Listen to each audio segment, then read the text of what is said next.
Papa Francisco, a punto de dividir la Iglesia Católica. Parte 1.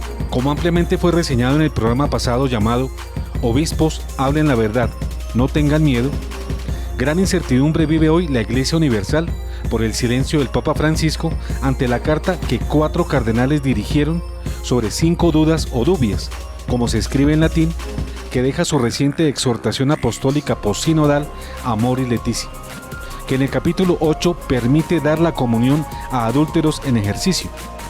Esta carta, que aún no ha sido respondida, busca despejar toda confusión sobre tema moral y doctrinal tan importante. Estas 5 dudas o dubias, por la forma en que son presentadas, solo admiten la respuesta petrina de un sí o un no, ya que la verdad es solo una, y quien desempeñe como Papa el papel de Pedro, vicario de Cristo, es quien tiene la responsabilidad primaria de confirmar a los miembros de la Iglesia en la fe y en la verdad. Este recurso formal de la dubia se usa cuando surge en la Iglesia una pregunta importante acerca de la fe misma o de su práctica y ha de ser respondida con un sí o con un no. En efecto, gran inquietud y alarma ha generado la carta de estos 4 apóstoles de Cristo dirigida al Papa Francisco en su condición de Pedro, pues su publicación ha sido acompañada además de la advertencia de una corrección formal por parte de los purpurados.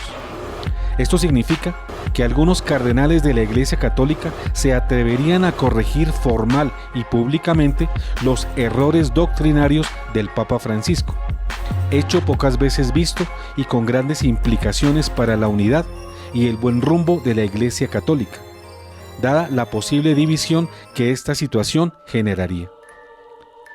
Por eso, como lo pudimos advertir, esta Navidad fue vivida por el pueblo de Dios de forma más profunda y recogida, ya que estuvo cargada de expectación y desconcierto, frente al posible cisma que esta crisis puede ocasionar entre la máxima jerarquía católica, en temas de tanta trascendencia, por negarse el Papa, como es su deber, a responder a los cardenales. Pues hasta ahora el Papa Francisco ha guardado un inexplicable silencio, ya que su deber es dar las respuestas que legítimamente se le pidan y no eludir estas. Atentos a los acontecimientos como estuvimos, vamos a registrar en este programa varios hechos que son noticia y muestran que, contrario a lo esperado, la situación de las dubias o dudas de los 4 cardenales presentadas al Papa por su documento Amoris Laetitia, que autoriza a los adúlteros en ejercicio a recibir la Sagrada Comunión, es decir, el permiso dado a personas que están ostensiblemente en pecado mortal para tomar la Eucaristía, avanza sin detenerse. Esta nueva posibilidad y errónea enseñanza de Francisco en Amoris Laetitia va en contra de la doctrina tradicional sostenida por 2000 años, que señala que nadie puede recibir la Sagrada Comunión si está en pecado mortal. Reacciones de Francisco a la dubia. Lo primero y natural de esta situación es conocer la reacción del Papa Francisco ante la publicación de la carta de sus 4 hermanos cardenales. Para ello registramos que, además de mantenerse el silencio total del Papa argentino frente a este tema, el 22 de diciembre, en su discurso anual ante la Curia Vaticana, Francisco lanzó una dura crítica a quienes, según sus propias palabras, desde la tradición están resistiéndose a las reformas, y calificó esta postura como algo satánico originado por el diablo. El Papa Francisco lamentó hoy la existencia de resistencias malvadas que se oponen a la reforma de la Curia y se refugian en las tradiciones. El Papa Francisco dirigió hoy, en ocasión de las felicitaciones de Navidad, un nuevo discurso a los miembros de la Curia romana, en el que les dijo que la reforma que está implementando será eficaz solo y únicamente si se realiza con hombres renovados. Mientras los observadores del Vaticano se encontraban expectantes a declaraciones en torno a la dubia de los 4 cardenales, el pontífice argentino, como muchas veces lo ha hecho, lanzó estas expresiones que pueden aplicarse a los 4 purpurados o a cualquier otro miembro de la Iglesia. Estas fueron sus palabras. Puede haber casos de resistencia abierta, a menudo nacida de buena voluntad y de diálogo sincero, y los casos de resistencia oculta, nacida de corazones temerosos o endurecidos con la retórica vacía de tradiciones espirituales, típico de aquellos que dicen estar listos para el cambio, sin embargo, quieren que todo quede como estaba antes. También hay casos de resistencia maliciosa que surgen de las mentes desviadas y vienen al frente cuando el diablo inspira las malas intenciones, a menudo envuelta en piel de cordero. En su discurso dijo que sí existen buenos casos de resistencia, pero que también pone de relieve una forma de resistencia maliciosa que se refugia en las tradiciones y la cual está inspirada por el diablo, según sus propias palabras. Además de la obvia referencia a los 4 cardenales dubitativos y también a los detractores de sus reformas, el discurso se centró en los 12 principios orientadores del proceso de su reforma en la curia. Esto obviamente comienza a significar que el Papa Francisco no solamente se negará a responder la dubia como es su deber, sino que además hace cargos injustísimos a los cardenales que le solicitan una orientación. El mismo 22 de diciembre se registró la noticia de la conformación de una comisión creada por el Papa Francisco para intervenir la Orden de Malta, de la cual el cardenal Raymond Leo Burke, uno de los firmantes de la dubia, es canciller y representante del Vaticano, y quien a la postre se ha convertido en el más notorio crítico de la gestión papal. Recuerden que este fue el cargo con el cual el Papa Francisco descendió al cardenal norteamericano luego que ocupara el cargo de prefecto del Tribunal Supremo de la Signatura Apostólica. La comisión, integrada por los 5 representantes vaticanos, todos de menor autoridad y rango que la del propio cardenal Burke, fue creada para investigar e informar al Papa a la mayor brevedad sobre la destitución del gran canciller de la orden, Albrecht Freiherr von Boslager, quien luego de rechazar 2 solicitudes de dimisión fue retirado de sus funciones el 16 de diciembre por el gran comendador de la orden, Ludwig Hoffmann von Rummerstein, y por su canciller pontificio, el cardenal Raymond Leo Burke. Registra Infovaticana que, según publicó el diario romano El Misallero, a Boslager se le acusa de no haber impedido la distribución de preservativos en diferentes zonas del mundo donde se encuentran las estructuras médicas gestionadas por los voluntarios de la Orden del Mundo. Esto habría sido retenido como contrario a la moral católica y por tanto una grave conducta del gran canciller.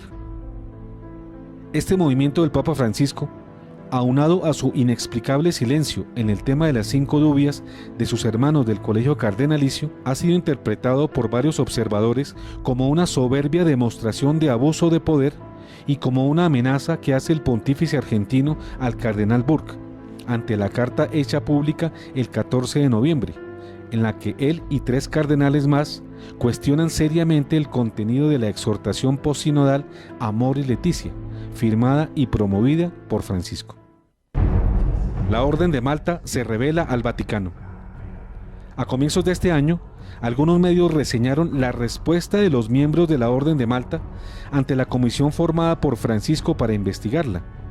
En cabeza de su máxima autoridad, el gran maestre Matthew Festing, la Orden manifestó que no permitirá la intervención del Papa Francisco, ya que por ser una entidad soberana, su determinación es legítima, por ser un acto interno del gobierno de la Orden y propio de su competencia. Su comunicado señaló que la Orden en nada colaborará con la comisión creada por el pontífice, a la que juzgan de jurídicamente irrelevante.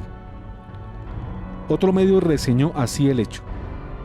En Roma, los observadores tachan ya de escándalo la controversia que en las últimas semanas ha enfrentado al gran maestre Matthew Festing y el cardenal patrono Raymond Leo Burke con la Secretaría de Estado Vaticana, la Oficina de Política Interna y Externa del Papa.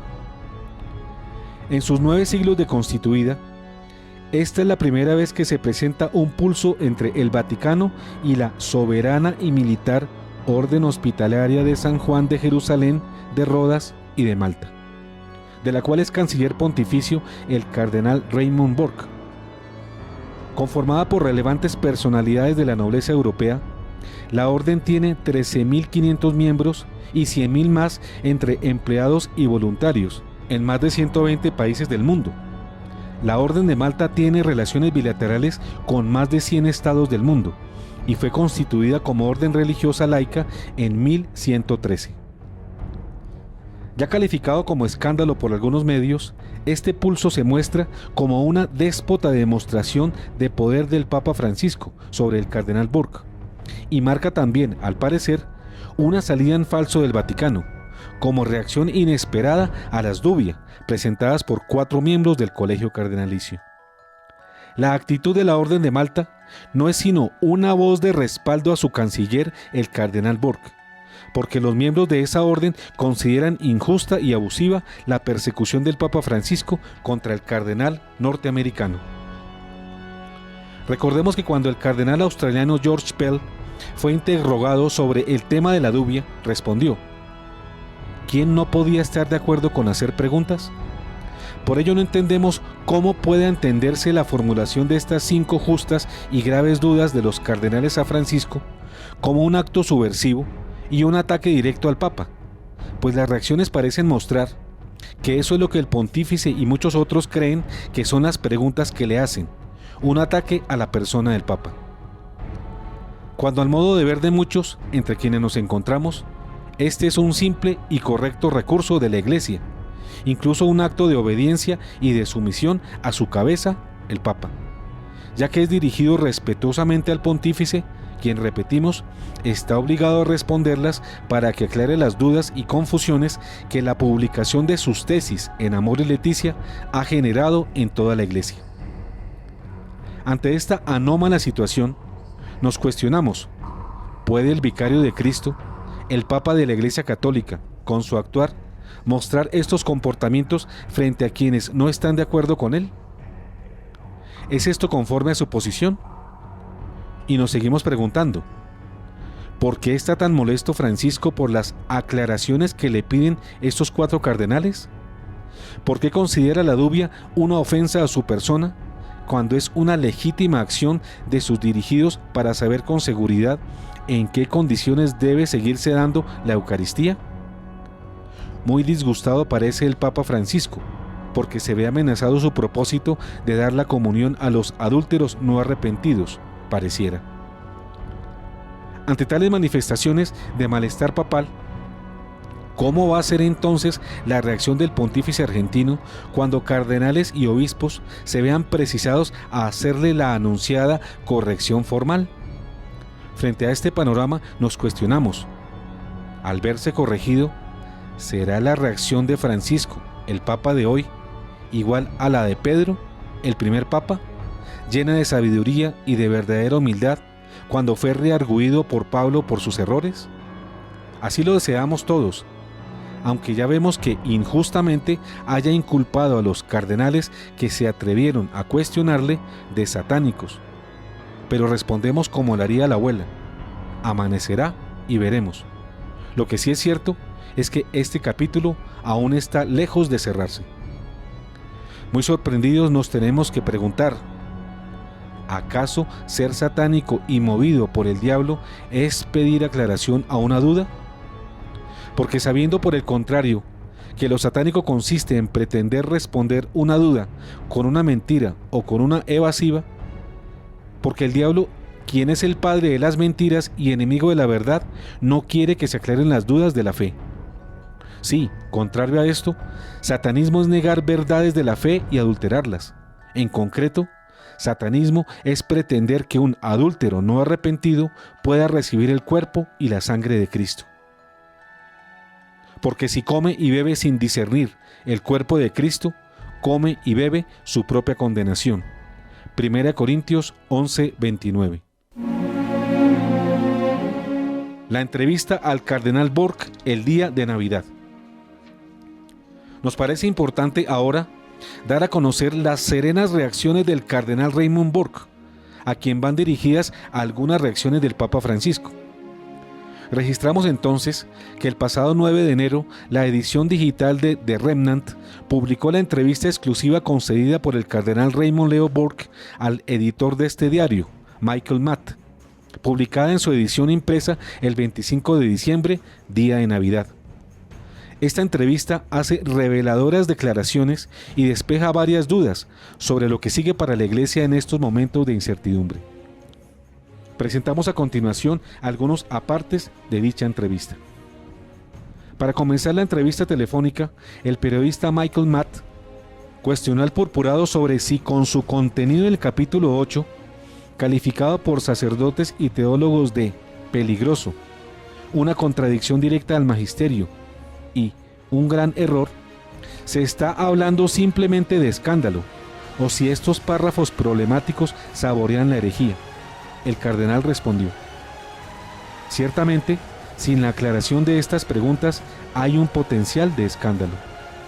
Respecto a la cuestión de la herejía, hay que estar muy atentos a la herejía material y a la herejía formal.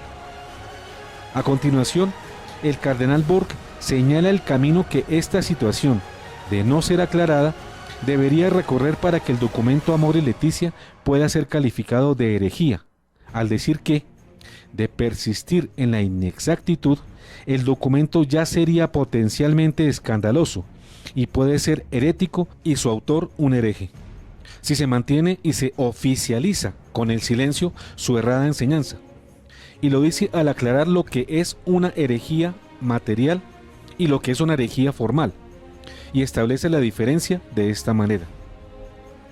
En otras palabras, dijo el cardenal Burke, herejía material: ¿hay declaraciones reales en el texto que sean materialmente heréticas?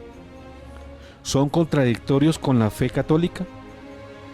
Y herejía formal: la persona, es decir, la persona del Papa que escribió el documento, ¿pretende proclamar las enseñanzas heréticas? Esto último no lo creo en absoluto. El periodista interroga: ¿qué consecuencias de Amor y Leticia se pueden prever si no se aclara especialmente el párrafo 305 y la nota de pie de página 351, no solo para la Iglesia sino para el mundo entero? Esto sería muy devastador, continuó el cardenal Burke. Recientemente leí una columna de Ross Dudat del New York Times, quien acertadamente dijo que si esta interpretación de Amor y Leticia debe ser correcta y aceptable, entonces la enseñanza de la Iglesia sobre el matrimonio está terminada. Y nosotros no podemos aceptar esto. Así que la dubia debe ser contestada. Las preguntas tienen que ser respondidas de acuerdo con la tradición de la Iglesia, para que la Iglesia cumpla su misión para la salvación del mundo. Sobre la pregunta de los obispos de Buenos Aires a Francisco de si Amor y Leticia admite a los católicos divorciados y casados nuevamente a la Santa Comunión en algunos casos, y sobre su respuesta privada del 5 de septiembre pasado, en la que el pontífice argentino afirmó: no hay otras interpretaciones de Amor y Leticia, el cardenal norteamericano aseveró: lo que escribió el Papa Francisco en esa carta simplemente significa que esta es su comprensión personal del asunto. Pero esa carta difícilmente podría considerarse un ejercicio de magisterio papal. Y aunque es una situación dolorosa que nos involucra a todos, simplemente tenemos que seguir adelante para aclarar este asunto. A modo de ver de este programa, Un Café con Galat, la situación descrita en esta pregunta da más razones y hace imperiosa la necesidad de que el Papa Francisco, de manera formal, responda sí o no a las 5 preguntas cardenalicias sobre Amor y Leticia, pues esta postura privada del Papa suramericano, que buscó despejar toda duda al obispado argentino sobre la interpretación correcta de Amor y Leticia en su capítulo 8, y que señala que no hay otras interpretaciones de Amor y Leticia que la de autorizar la comunión a los adúlteros en ejercicio, en algunos casos, debe ser definida para saber si esa efectivamente es la postura oficial del pontífice Bergoglio al respecto. Creemos que dado el carácter ambiguo que ha demostrado tener el Papa Francisco en algunas de sus acciones, su silencio en este caso se mantendrá, ya que vemos que puede buscar con ello que se pueda sostener en esa acostumbrada línea dual, con la que pretende que todos queden satisfechos, justos y pecadores, modernistas y progresistas, casados y divorciados, pues está visto que quienes defienden la tradición, el magisterio y la palabra de Dios no están en nada satisfechos con esto. Continúa la entrevista. Su Eminencia, en esta era de diálogo, el Papa Francisco mismo ha pedido una discusión abierta de una serie de cuestiones doctrinales y dijo que el pensamiento de los pastores y teólogos, si son fieles y honestos, realistas y creativos, en realidad ayudan a lograr una mayor claridad.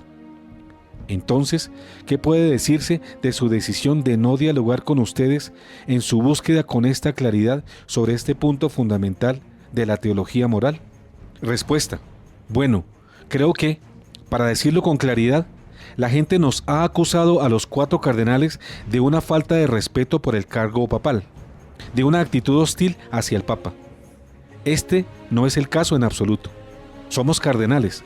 Tenemos una responsabilidad muy seria de asistirlo y por eso señalamos su atención en estas dudas que genera un documento que lleva su firma. Y no podemos hacer otra cosa. Y la Iglesia no puede hacer otra cosa. Y así el asunto tendrá que ser resuelto ciertamente. Hemos iniciado una conversación levantando la dubia. Y cuando fuimos informados de que no habría respuesta, entonces sabíamos que teníamos que llevar la conversación a toda la Iglesia porque tantos fieles, tantos sacerdotes y obispos están expresando una gran confusión en este asunto y también relatando cómo estas divisiones están estableciendo más divisiones en diversas partes de la Iglesia entre obispos y sacerdotes y fieles laicos sobre las enseñanzas fundamentales de la fe. Preguntado por The Remnant sobre la posibilidad de que esta acción, él y los otros cardenales puedan perder su cardenalato, respondió: ni siquiera lo pienso. Quiero decir, ciertamente es posible eso. Ha ocurrido históricamente que un cardenal ha perdido su título. Pero no pienso en ello porque sé cuál es mi deber y no pienso distraerme en este tipo de pensamientos, preocupándome si voy a ser perseguido de algún modo por defender la verdad.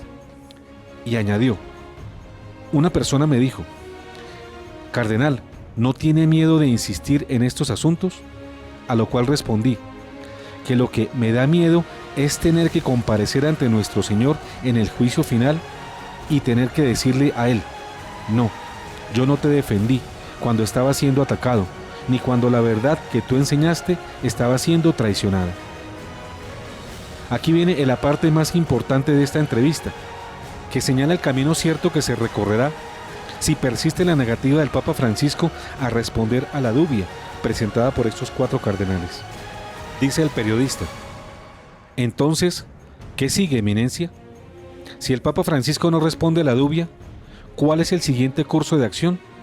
Usted ha hablado de la posibilidad de elevar esto a una corrección formal, pero ¿cómo es eso exactamente? Respuesta: bueno, no parece demasiado diferente que la dubia. En otras palabras, las verdades que parecen ser cuestionadas por Amoris Laetitia simplemente estarían al lado de lo que la Iglesia siempre ha enseñado, practicado y anunciado en la enseñanza oficial de la Iglesia, y de esta manera se corregirían estos errores. Hasta aquí la entrevista. Todo esto significa que los errores contenidos en Amoris Laetitia buscarán ser corregidos al ser confrontados con las verdades de la fe de la Iglesia que el mismo documento niega, y al poner en paralelo las enseñanzas de la Iglesia y de la palabra de Dios a las que este documento papal se opone con sus enseñanzas y permisiones. El cardenal, con su actitud, está interpretando la parte ortodoxa y tradicional de la Iglesia, que no admite que se cambie el Evangelio enseñado por Jesucristo, ni las enseñanzas que el Divino Maestro nos dio acerca de la fe. Y una de las más importantes enseñanzas tiene que ver con la Eucaristía, centro y eje de la fe, que no se puede festinar alegremente otorgándola a quien está en ostensible situación de pecado mortal, no arrepentido. Entendemos que la actitud del Papa Francisco en Amoris Laetitia es la de consagrarse con el mundo, en donde impera la disolución del matrimonio y las prácticas del adulterio. Pero aquí tenemos que recordar la advertencia de que quien quiere hacerse amigo del mundo se hace enemigo de Dios. Naturalmente, un prelado y un simple fiel tienen que escoger o a Cristo o al mundo. Corazones adúlteros, ¿no saben acaso que haciéndose amigos del mundo se hacen enemigos de Dios? Porque el que quiere ser amigo del mundo se hace enemigo de Dios. Santiago 4:4.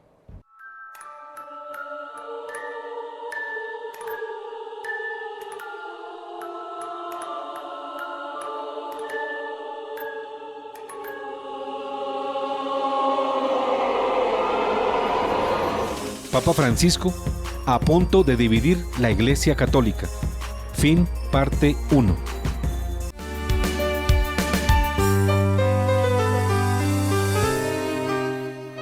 Estás viendo Un Café con Galat.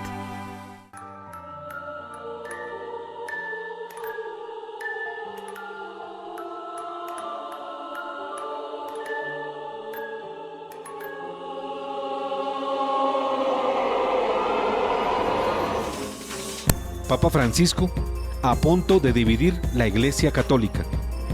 Parte 2. Cardenal Müller, no habrá ninguna corrección al Papa.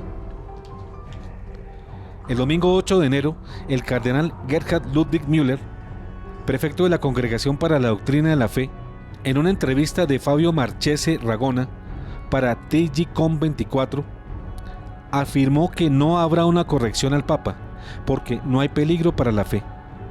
Además, el purpurado manifestó su disgusto por la publicación de la Dubia. Estas fueron sus palabras. Sobre todo los cardenales de la Iglesia romana tienen derecho a escribir una carta al Papa.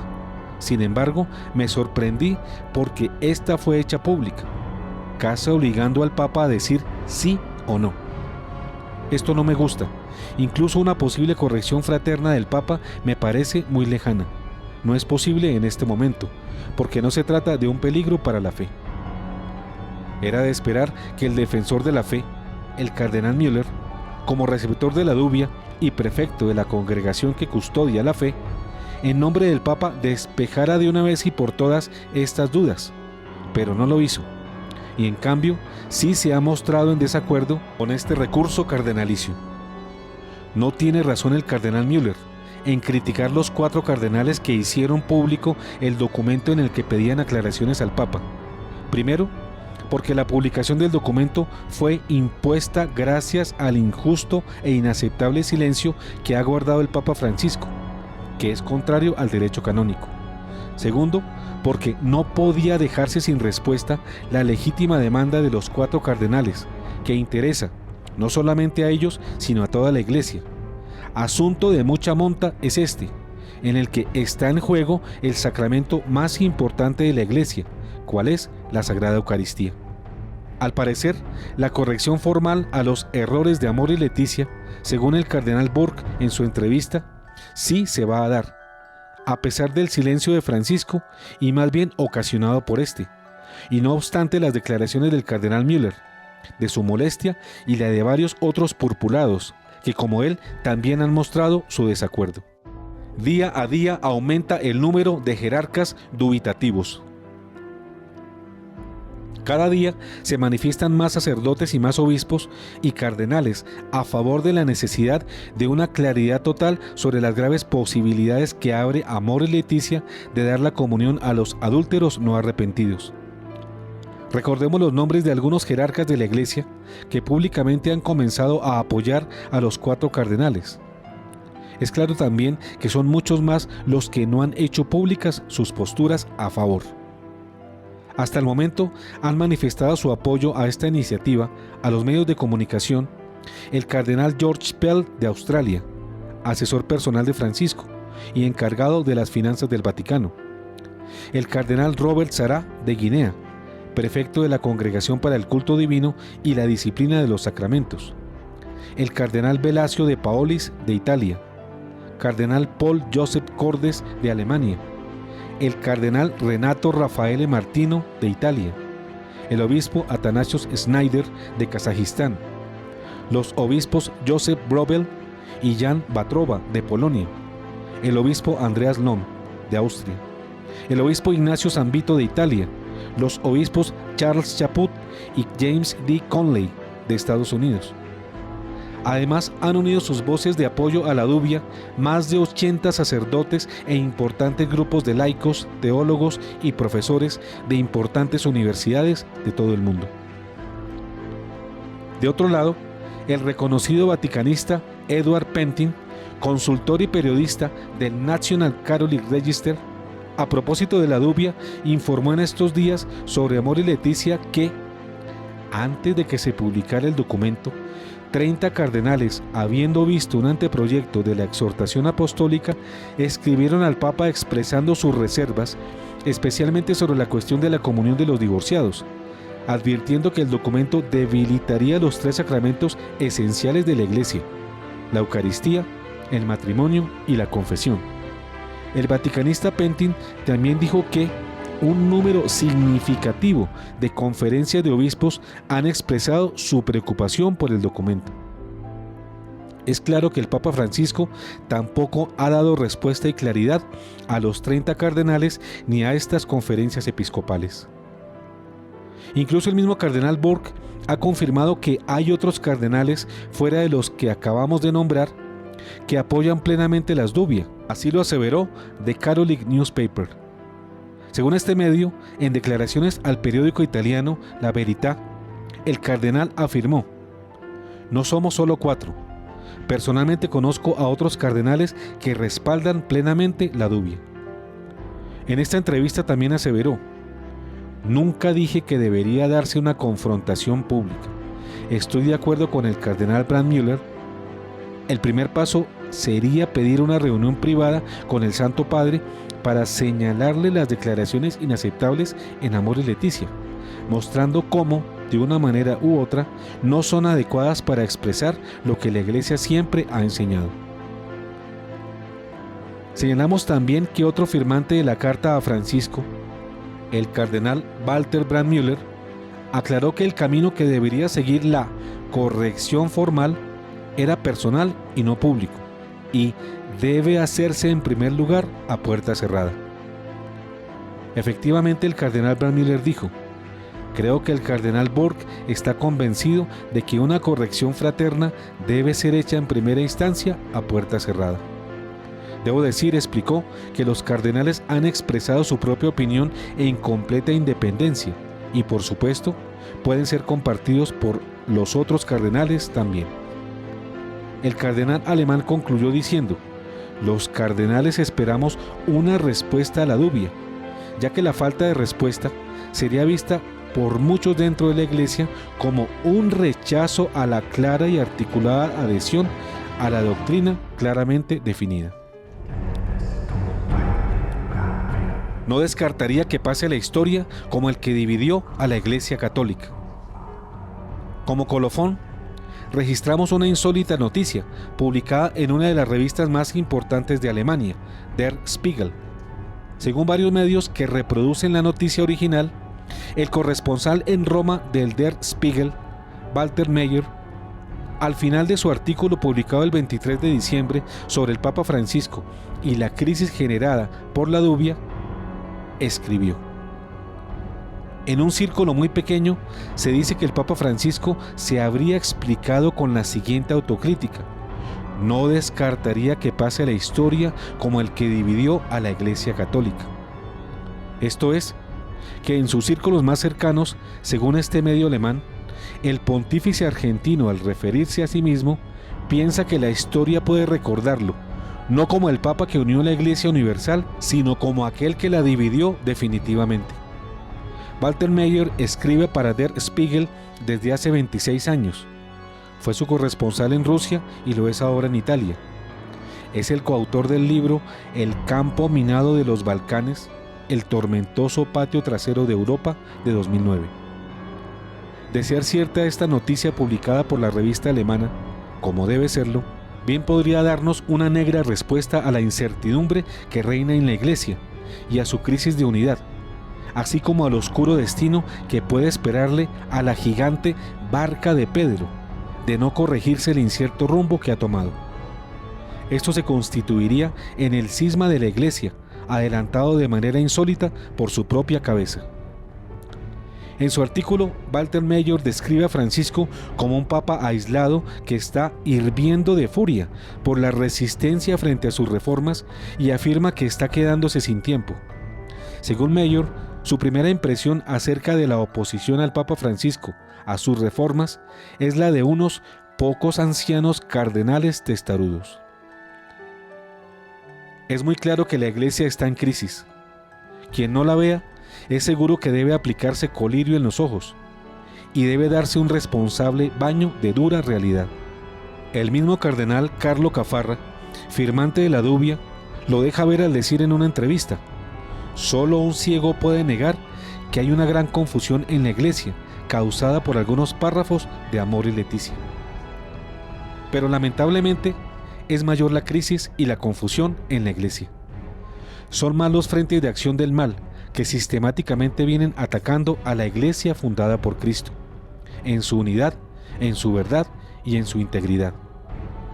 Estos frentes de ataque son el modernismo, el falso ecumenismo, la abolición de los mandamientos y de los sacramentos, la perversión de las enseñanzas de Cristo en materias de fe y de moral, el ayornamiento que pretende reformar la Santa Iglesia para que se prostituya y sea agradable al mundo, la complicidad y el silencio frente a los errores y al pecado, el relajamiento de las costumbres y de las conductas, la indefensión en la que se quiere dejar a la familia, a los niños, a los jóvenes, al matrimonio, el relativismo moral en el que ahora parece flotar una iglesia deformada que busca agradar al hombre y no a Dios. Todo esto necesariamente puede llevar a que la Iglesia católica, es decir, la Iglesia universal, pierda su unidad y solo quede su cascarón profetizado, desde donde se erigirá la falsa iglesia que finalmente, gracias a la acción del falso profeta, ha de adorar al enemigo de Dios, al anticristo, y con ello llegará la perdición de millones de almas que por no mantener su unidad con la una y única iglesia, es decir, con Cristo, se perderán para siempre. Pero también frente al cascarón resultante queda un pequeño resto fiel, la iglesia remanente, porque sobre su iglesia está predicho por Cristo y su palabra no puede faltar que el infierno no puede prevalecer contra ella. Y yo te digo, tú eres Pedro, y sobre esta piedra edificaré mi iglesia, y las puertas del infierno no prevalecerán contra ella. Mateo 16:18.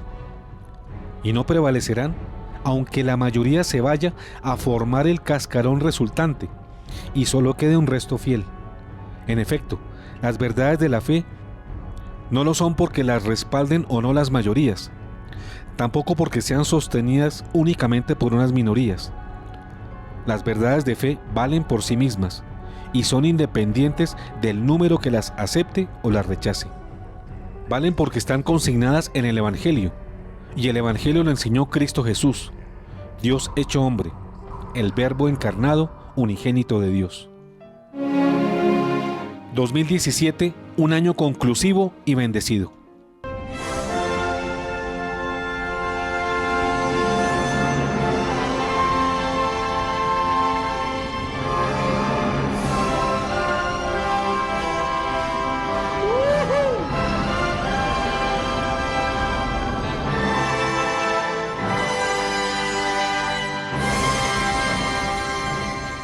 Con este y todos los acontecimientos actuales, este año 2017 se muestra ya como un año definitivo en todos los órdenes: social, económico, religioso, político y militar. Este año se asoma como un año en el que concluyen muchas profecías y se da inicio a otras. Celebraremos 100 años de la aparición de Fátima, los 100 años de la revolución bolchevique y tal vez el cumplimiento de las profecías sobre Rusia. Obligados y a rabiar, los católicos, por decisión de Francisco, celebraremos junto a los luteranos los 500 años de la Reforma de Lutero, que partió en dos la Iglesia Católica. Y posiblemente se den muchos acontecimientos profetizados de forma secuencial, que como el efecto dominó generarán a su vez otros eventos que alterarán el orden tal y como lo conocemos. Avanza el NOM, o Nuevo Orden Mundial, la instauración de un déspota gobierno único de corte socialista en todo el mundo. Avanza la maligna unificación de todas las religiones en una sola falsa iglesia que, promovida por el falso profeta o falso papa, será la del anticristo. Se adelanta el intento perverso de reducir la población mundial, y el mejor medio para ello es y siempre ha sido la guerra. Y vientos de guerra soplan ya. En varios países del mundo, la guerra es hoy una realidad. Se acrecenta la persecución a los cristianos, ya es una pandemia y cada vez es más feroz. Todos los acontecimientos con los que Dios va a castigar a la humanidad y será purificada la tierra, parecieran ya encima de nosotros y a punto de venirse, uno tras otro. Varias profecías cumplidas, los judíos asentados en Jerusalén y a punto de reconstruir su tercer templo. El clima y la naturaleza muestran ahora su furia con meteoros y cometas, terremotos y erupciones volcánicas, aumento del calentamiento global y mortales olas de frío, persistente aire contaminado y irrespirable ya en muchas naciones del mundo, deslaves e inundaciones, sequías y hambrunas que ya vienen azotando regiones enteras en algunos países. Todo este oscuro panorama mundial no es invención nuestra, no es una visión fatalista de la realidad, es la verdad y es un panorama parecido al panorama de la Iglesia, y se constituyen por sí mismo en los elementos de la temida y esperada tribulación final profetizada. Por eso se hace necesario que todos volvamos de verdad nuestros ojos a Dios, que cambiemos y nos arrepintamos de nuestros pecados, que escuchemos los urgentes y múltiples mensajes de la Virgen María, quien viene apareciéndose en todo el mundo. Se hace indispensable vivir la comunión con Dios, ser fieles a su palabra, a sus enseñanzas, ser leales a su verdadera iglesia. El tiempo de purificación se acerca, no solo para la iglesia, para la humanidad entera. Necesario es saberlo para actuar y no ser arrastrado por el lodo de la inundación y el caos. Los mandamientos, los sacramentos, la vida conforme al Evangelio son el camino de ayer, de hoy y de siempre, pero especialmente el camino a seguir ya, ahora mismo. El estudio de la Biblia y el catecismo de la Iglesia, el conocimiento del magisterio y la tradición, la consagración a Dios, al Sagrado Corazón de Jesús y al Inmaculado Corazón de María, así como el aprestamiento de medios necesarios para enfrentar la escasez de agua y alimentos, son el camino seguro para pasar este tiempo de prueba que ya está encima. La tribulación y la gran tribulación que ya comenzamos a vivir solo podrán ser superadas por medio de la santidad y de nuestra fidelidad a Cristo y al resto fiel de la Iglesia. Cuestionémonos seriamente acerca de nuestro inmediato futuro, preparémonos para él, pero sobre todo preguntémonos acerca del destino que queremos para toda la eternidad y definamos si estamos haciendo lo necesario para llegar a él.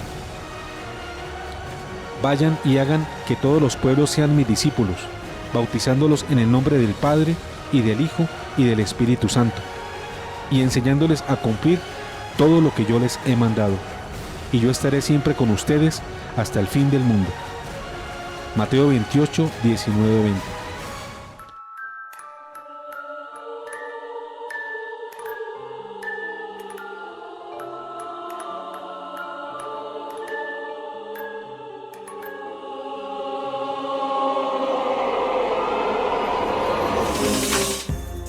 Papa Francisco a punto de dividir la Iglesia Católica. Fin.